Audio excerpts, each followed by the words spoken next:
the headliner for UFC on Fox in Glendale. I mean, the lightweight division's been shaken up, and I asked Dana White last week who some other contenders were. You know, they don't want to make Ferguson versus Khabib again. Conor, who knows how long he's going to be out for, what the situation with him is. Who are some other contenders? He mentioned both Gaethje and Dustin Poirier, and I'm going to definitely ask Dustin what his thoughts on that are. And we're lucky enough to have Dustin the Diamond Poirier on the show. He headlines UFC on Fox this weekend. It will air on CTV2 in Canada for the main card, TSN5 for the main card, as well as the preliminary card. And Dustin joins us right now.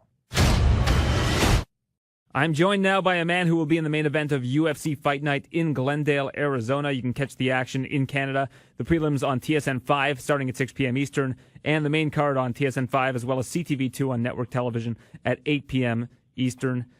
Dustin Poirier, the Diamond, joins me, and we're very excited about his fight with Justin Gaethje because this should be a barn burner. Do you think there's any chance this fight goes 5 rounds, Dustin? In the last 4 years, the two of you have fought a combined 18 times. Only 4 of those have gone the distance. I don't think so, man. I don't think this one's going 25 minutes. Yeah, it would appear to be trending that way. I mean, you've seen the reckless style of Justin Gaethje. Is that a style that you're willing to engage, or do you plan to be a little bit more measured? I want to be measured. You know, I'm a fighter. That's the way I'm built and wired. So I have to fight those urges to want to plant down and brawl with guys like him. You know, but I need to use my experience and technique and just fight off the skills.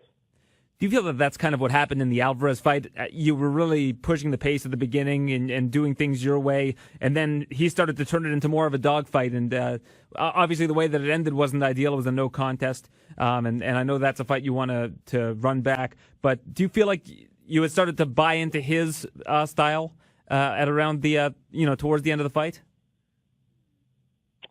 I think I hurt him bad, and I went in to try to finish him a little bit too early. I should have stayed more measured and picked my shots, and I probably would have put him away a lot cleaner and not gotten to all that mess that we got into. But, this is a different fight here. So I know you've wanted to fight him again. Do you know if he's changed his mind? I know he said he didn't want that fight, I guess, a couple months back. I don't know, man. I'll be honest with you. It's Justin Gaethje. Well, I spoke to Dana White over the weekend. I pointed out that he's mentioned he doesn't want to do Ferguson versus Khabib again. Obviously, with the Conor situation, that's a fluid story and ongoing situation. I asked him which lightweights he thought were in the picture. He said, well, off the top of my head, I can't think of any right now. I said, what about Dustin Poirier? And he said, yeah, Dustin Poirier for sure is in the mix. So is Justin Gaethje if he gets the win. So does that emphasize the importance of this particular fight? You know, it does for sure, but every fight is so important, and this is a huge fight to me. But just the thought of that, this fight possibly leading to a title shot, a long-earned title shot, this could be my 20th fight in the UFC. I've definitely been working and putting in the work and earning this, fight by fight. So that just adds fuel to the fire, man. I'm really excited to get there Saturday night. I had read that your new contract, you signed a new contract with the UFC, involves championship language. Can you walk me through exactly what that means?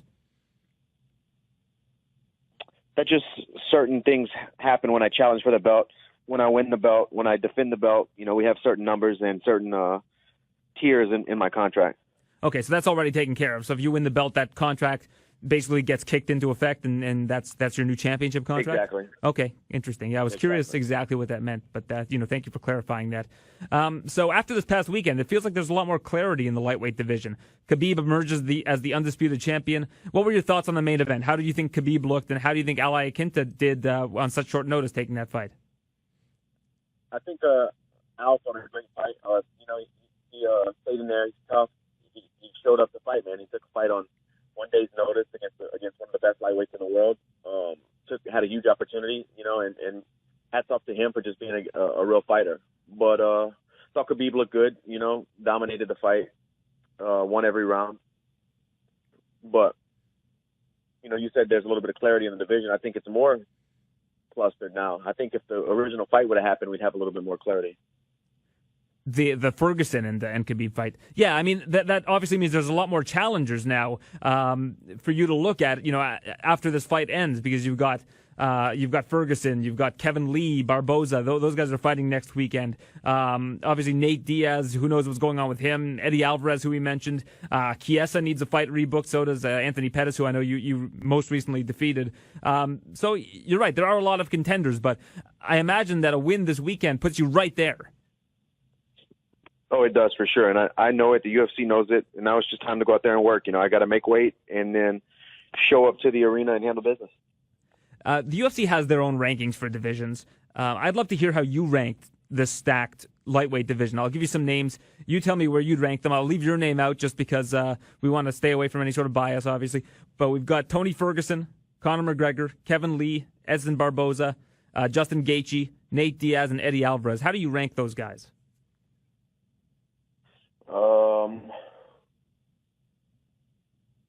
Obviously, Conor was the champ who never lost his belt, so he would be number one.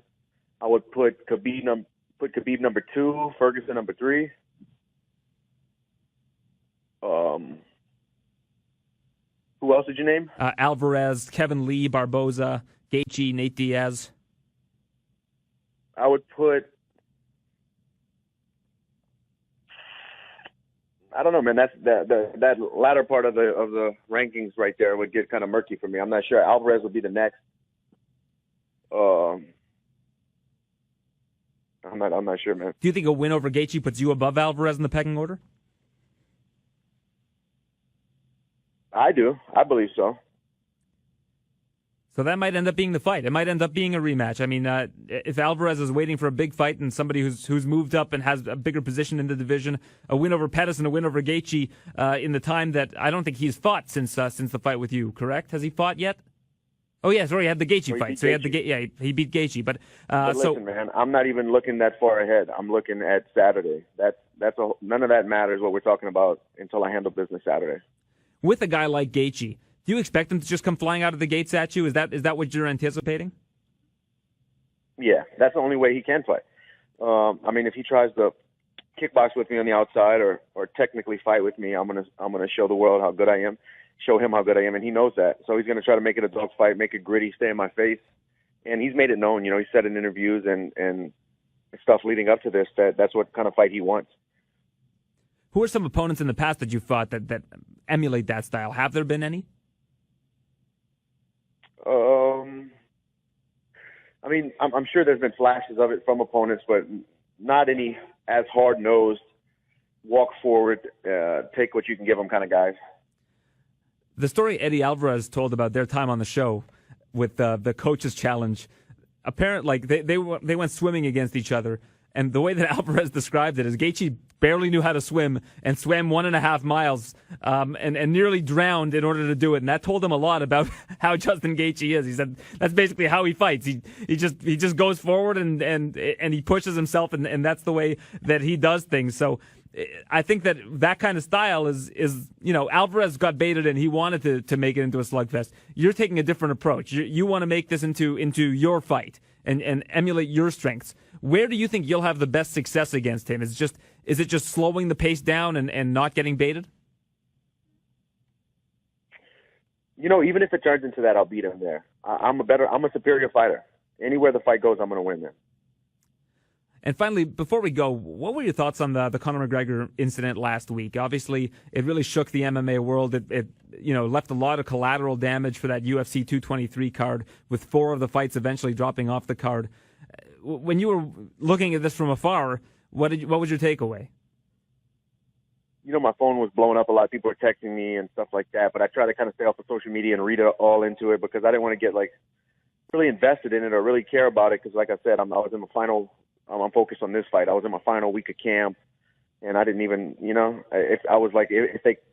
the lightweight fight fell apart, I was like, if they call me, great. I text Sean Shelby and let them know I can make the weight if they need me, and I would love the opportunity. But besides that, I really didn't play into it, man. I don't. I mean, it's horrible that fighters got injured and taken off the card, but I don't know exactly all the details and stuff. I haven't really read into everything yet. Just hearing people talk. Well, it's great to hear your immense focus going into this fight.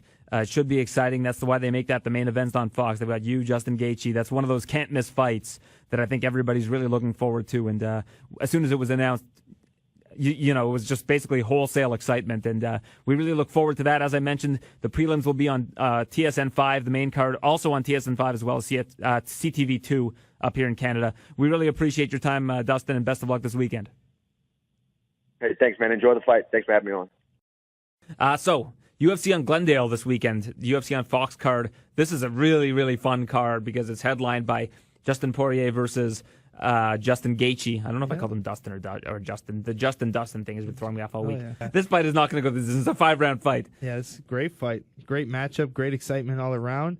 I'm leaning towards Dustin Poirier. I'm in the same boat. I think his technical striking and, again, ability to have more tools wins them this fight, but close fight regardless. If Justin Gaethje is so good at pulling you into these types of wars, and I think Poirier is a guy that could bite on that style of fight as well. So I think regardless, that's going to be, it's really one of those exciting fights that we're all hyped for.